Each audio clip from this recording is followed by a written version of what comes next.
नमस्कार मेरे भाई और बहनों, स्वागत है आपका हमारे इस यूट्यूब चैनल पर। आज की वीडियो में हम बात करेंगे कत्था यानी खैर के पेड़ के बारे में। इसे आयुर्वेद में चित्रा भी कहा गया है।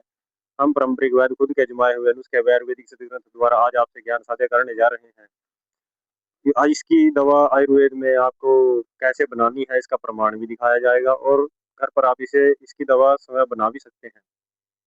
महंगी दवाइयों के खर्च से आप बच भी सकते हैं। तो सबसे पहले जिन्होंने हमारे चैनल को सब्सक्राइब नहीं किया है तो चैनल को सब्सक्राइब कर लें। तो आइए बिना देरी करे हम आपको बताते हैं कि खैर या खिदरा कहो या खैर कहो या फिर कत्था कहो, इसकी दवा कैसे आप घर पर बना सकते हैं व महंगी दवाइयों के खर्च से बच सकते हैं और इसकी दवा किस किस रोग में काम आती है। तो बिना देरी करे हम वीडियो को शुरू करते हैं। जोड़ों की शीतलता, शुष्क काश मतलब सूखी खांसी में, मुखगत व्रण में, पांडु रोग में, कुष्ठ रोग, श्वसनी शोथ और ये कंडू रोग और ये अतिसार में तथा प्रमेह में लाभकारी। अब कुष्ठ रोग में देखिए, और कुष्ठ रोग में इसको कैसे इस्तेमाल किया जाता है। खैर कहो चाहे खादिर कहो, कत्थे से स्नान आदि कराते हैं। ठीक है। इसका जो खैर का कत्था होता है उसका लेप बनाना पड़ता है लगा के, उसके बाद इसको स्नान कराना पड़ता है तथा खिलाते भी हैं। कत्था संग्रहणी, ठीक है। मसूड़ों के रक्त स्राव, मसूड़ों से जो है खून निकलता है, तो उसमें कत्थे का कुल्ला कराने से लाभ होता है। अब आ जाइए खांसी। खांसी में रात्रि के समय वात के कारण होने वाली सूखी खांसी, सूखी खांसी में दही में यानी कि कत्था कत्था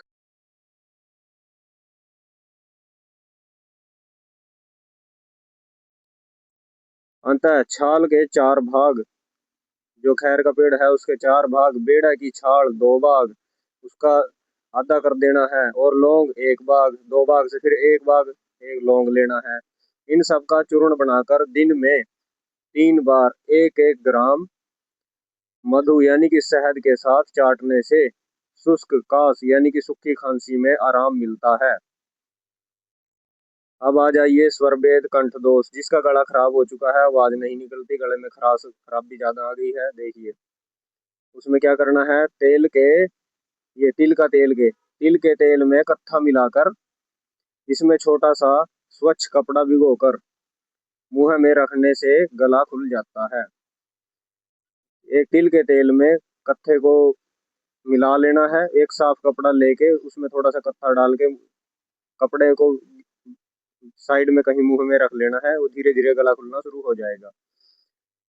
चर्म रोग, अब चर्म रोग में क्या करना है। इसके 5 आंख का क्वाथ बनाकर यानी कि पत्तों का क्वाथ बनाकर प्रतिदिन साय 2-2 चम्मच सेवन करना है। ठीक है। आइए आगे। इसके 5 आंख यानी कि पत्तों को जड़ में उबाल कर इस जल से स्नान कराने या रोगग्रस्त भाग को इस जल से धोना चाहिए।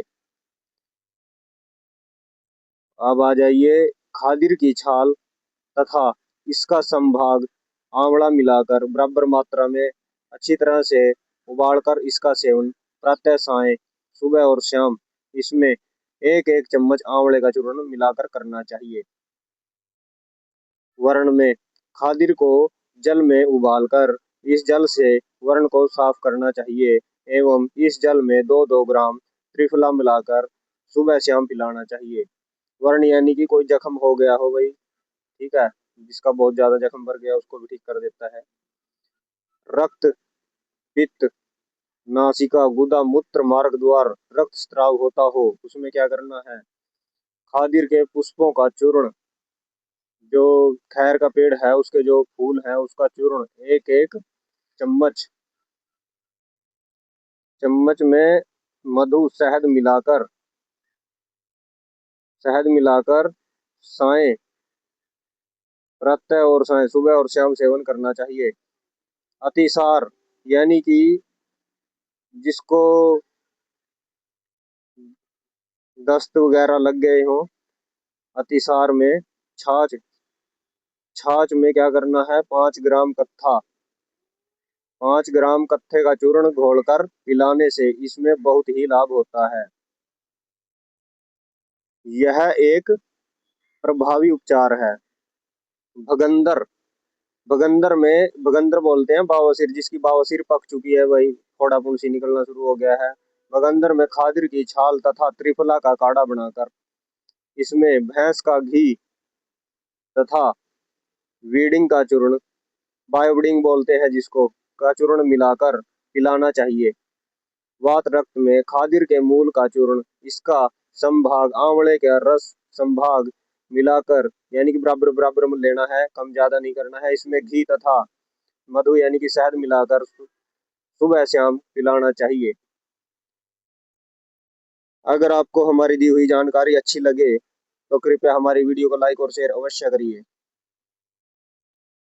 ताकि रोगी महंगी दवाई लेने से बच सके और घर पर समय दवाई को बनाकर इस्तेमाल कर सके। और जिन्होंने हमारे चैनल को सब्सक्राइब नहीं किया है, कृपया सब्सक्राइब कर लें। धन्यवाद।